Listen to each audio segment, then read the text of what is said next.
Good afternoon, D&D TikTok and barbecue TikTok and beyond, and welcome to Roll for Barbecue. Let's get it done. As always, this series is inspired by the popular Roll for Sandwich series by AdventuresinAardia. And today, we're going to be using our blood spatter metal dice that I purchased before episode 1. Well, let's get this started. The dice have been dropped, and now it's time to roll for meat.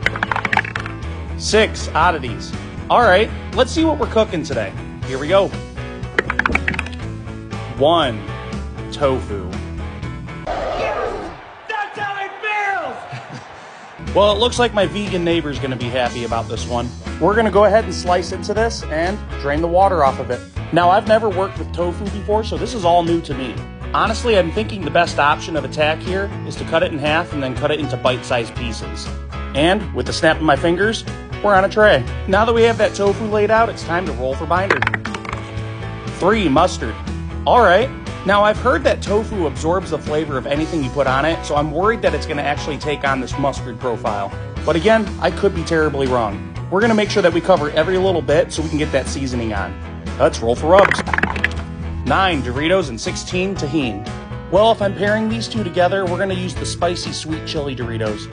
I've thrown them in a food processor, and we're going to sprinkle these right on top of the mustard. Thankfully, that mustard will hold everything together. And I don't think we need to let this tofu rest because I've never worked with it. I don't know what the hell I'm doing. Now we're going to back that up with some Tajin. Yeah, I said it wrong in the previous video, so whatever. Alright, let's roll for char griller. 4 the Auto Kamado. Now that we've selected our char griller, it's time to roll for wood. 6 pecan wood. From what I've read online, I guess it doesn't take long for tofu, especially how I'm slicing it. So we're going to add some wood chips, we're going to put that deflector plate down, then we're going to throw on the grill grates. We're going to smoke this at about 250 degrees for about 2 hours. I'm going to check on it every 30 minutes because I don't know what to expect. Now that that's in the grill, it's time to roll for wild magic. 5, we have a pickled party. Now we have 4 options in our pickled party. Let's see what we're rolling. Here we go. 2, we have quail eggs. I purchased these from Buc-ee's in Richmond, Kentucky. Literally, I don't see a difference between these and regular eggs other than their size. They smell really good and definitely taste good on their own. But I don't know how it's going to pair with tofu. After 2 hours, this tofu is done and it looks pretty smoked. Thankfully, the quail eggs sit on top of the tofu very nicely. Alright, y'all, click those tongs. It's time for the D20 sauce roll. 2 horseradish sauce. I can already feel the heartburn coming on. The way we cook this, it looks like we just made some weird hors d'oeuvres. But the scary part, how is this thing going to taste? Again, I've never had tofu, so I don't know what to expect. Here we go. There it is, the instant heartburn. Honestly, it's not the flavor that's doing me wrong. It's the heartburn and the texture. It could also be that it's 8:30 in the morning and I'm eating tofu. But the minute it hit my stomach, I started dry heaving almost instantly.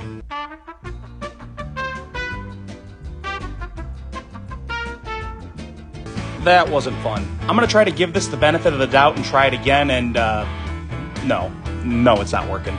Get your together! Honestly, that's never happened to me on camera. For the sake of science, I'm going to remove the pickled egg and the horseradish, and it's okay. It's not good, it's okay. For people that actually enjoy tofu, I give you all the praise in the world, but it just isn't for me. And for that, we're going to give this one a solid 0 out of 10. We're going to call this one Heartburn's Fury. As they say, that's the name of the game. And just like that, folks, that's episode 70. Be sure to like, follow, share, and subscribe. And as always, we'll see you guys at the next barbecue.